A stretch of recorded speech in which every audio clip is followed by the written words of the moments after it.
Hi, good morning, and welcome to the ZP webinar on Food Sense Generation 4. So Food Sense Generation 4 is what I basically have in front of me. Not in fact that, but it's a tester or Scoville heat meter for measuring the hotness of samples like chilies, chili powders, oleo resins, chili sauces, anything really with capsaicin in it. With that said, let me go back to the main thrust of the webinar this morning. So when we're promoting the Food Sense Generation 4, we do kind of talk about client support. So this is particularly about client support. So the data that I'm discussing today is really a collaboration between us and a actual client.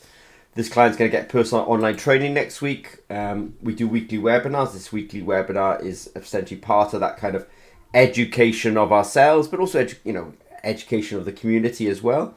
You always learn by doing, and we also have monthly webinars as well. So I'm going to sort of do a quick demonstration this morning, and you may even sort of say it's be slightly rushed. But that said, we do monthly webinars where we do a much deeper dive into it. In fact, the next monthly webinar is on the 26th of September. I'm always updating this link with the latest webinar, so just click the link and you'll come to the latest webinar that way. We always do two on the day, one in the morning, one in the afternoon. It's just that people are very geographically dispersed, so by doing two on that day, we can include as many people from around the world as possible. If you've watched any of our videos, you'll actually see that we've dealt with a whole load of samples from oils, from honeys, from mayos, chili powders themselves, super hot sauces like Psycho. So there's, people are always asking us, can you measure this in that? And the answer is, as long as it's got capsaicin in it, we haven't yet found a sample that we weren't able to test. I mean, it can contact us if you've got an unusual sample before obviously purchase, I would suggest. So this is kind of interesting that this is a new client, and actually they sent a source out for third-party lab testing. There's high performance liquid chromatography. The problem with high performance liquid chromatography is it's expensive.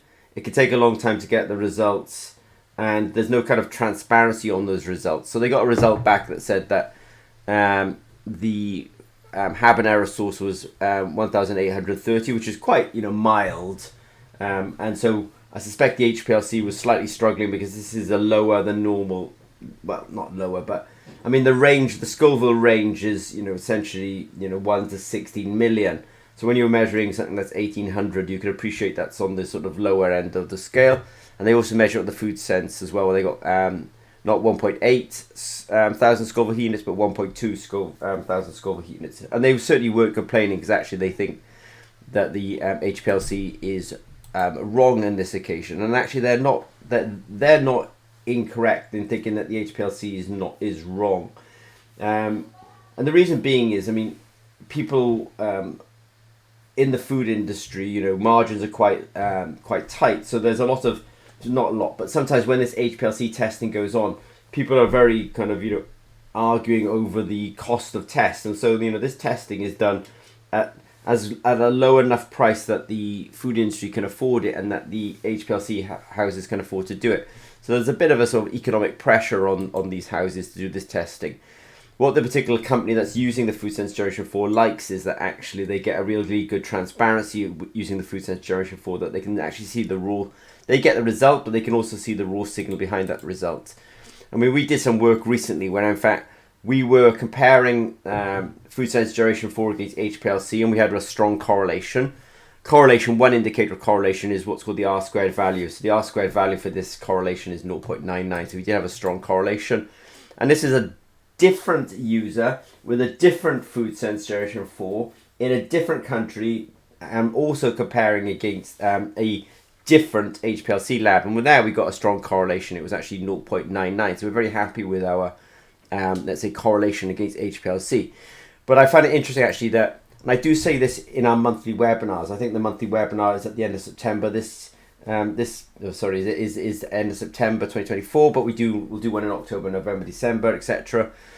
The reason I bring it up is I then did an analysis between these two HPLC houses So just to see if they would give the same results. So if these two HPLC houses were testing samples in the same way, we would have had the kind of line here, let's say.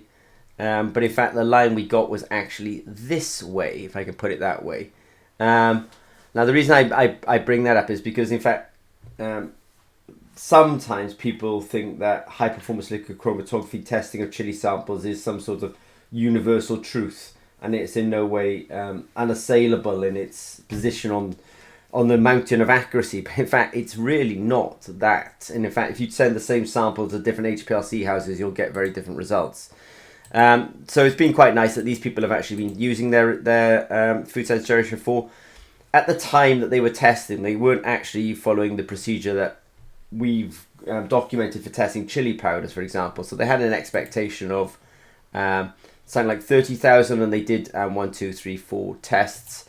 And I'm going to give them some training now. That's part of the sort of support. But in that training, we actually give them a very, good, if I can put it that way, set of instructions on how to test a chili powder.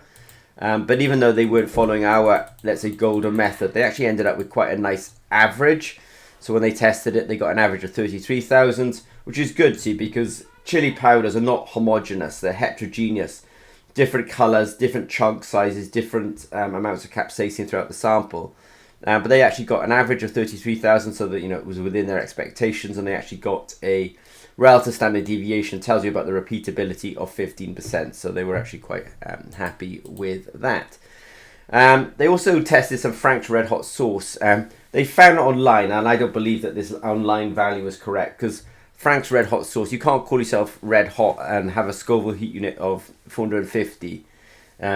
Tabasco, I mean, I know I reference that a lot, but that's that's not super hot either. But that's got 2,500 to 5,000 Scoville heat units, so there's no way Frank's Red Hot sauce can be shipping and having such a low Scoville heat unit unless something's gone wrong in production, or somehow that sample has got, I don't want to say adulterated, but something's happened to it.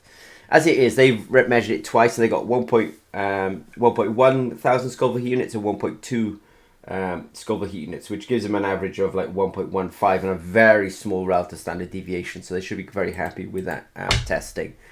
They tested Tabasco sauce. They said that Tabasco was about 3,750. That's not the case. Tabasco ships, I think, in the range of about 2,000 to 5,000 Scoville heat units, and they actually measured at 4,000 Scoville heat units. So in fact, they really hit it right in there. I'll just put a demo in here. So I talked a lot today about reason we do these weekly webinars is because it's really about support. Customers, we've got quite a large, well, not quite, we've got a large customer base. They'll come in with technical questions, we'll answer technical questions. We do deeper dives in our monthly webinars, and we'll do things like talk about, are my results looking right? Excuse me, it must be spicier than I thought. I'm just going to do a quick demonstration of a sample. I'm sorry, I just lost my voice. You can see I record this live. What I'll do is I'll just show you how easy it actually is to test a chili sample, which is what I'm doing now. And that's literally it. The thing about HPLC, sometimes high performance liquid chromatography, which was a little thing that I was mentioning today, is you have no vision on what's going on in those particular, that testing. It takes place external from you. You don't know when the instrument was calibrated. You don't see what's called a chromatogram. The nice thing about Food Science Generation 4 is there's a high degree of transparency in getting the result. I'm just actually going up to the cloud as well while I'm talking in real time here. So that will update with the result. But in the meantime, I also want to share my screen with you. So I'm just trying to log into something called Julie, which is what I'll do now. So every time we do a test, which I've just done a quick test here, I can see I've got a result, and I'll read that result and show that to you in a minute as well. It also sends the data to the cloud, so let me change screens. So it also sends the data to the cloud, so you get a nice result on your phone, and I gotta go down to here. You get a nice result on your phone, and it also saves it up to the cloud as well. So I can see my instrument. In fact, that's probably the test there, and Right, and I also got my result here, yeah. So let me do a couple of things. I'm going to show this screen. I gotta remember which one to do. Right, so this is the result. And I said I was going to show you it good. I realized I need to change that screen slightly. This is the result, 1,630. And that result also, on the app, we rounded up to 4 significant figures. So in fact, there's a result in the cloud, but this is the raw signal, so we can actually see that everything's working okay. So this is kind of, how can I put this? This is important because it gives you the transparency. It also gives me data like when it was done, who did it, what does the raw signal look like, what were the actual results, etc. So we get a good amount of, let's say, transparency on that. So that was just a quick demonstration to sort of back up when I'm talking about FoodSense Generation 4, just to give you a real sort of anchoring that this technology exists. If you've got any questions, I would say don't hesitate to reach out to us. Okay, thanks very much.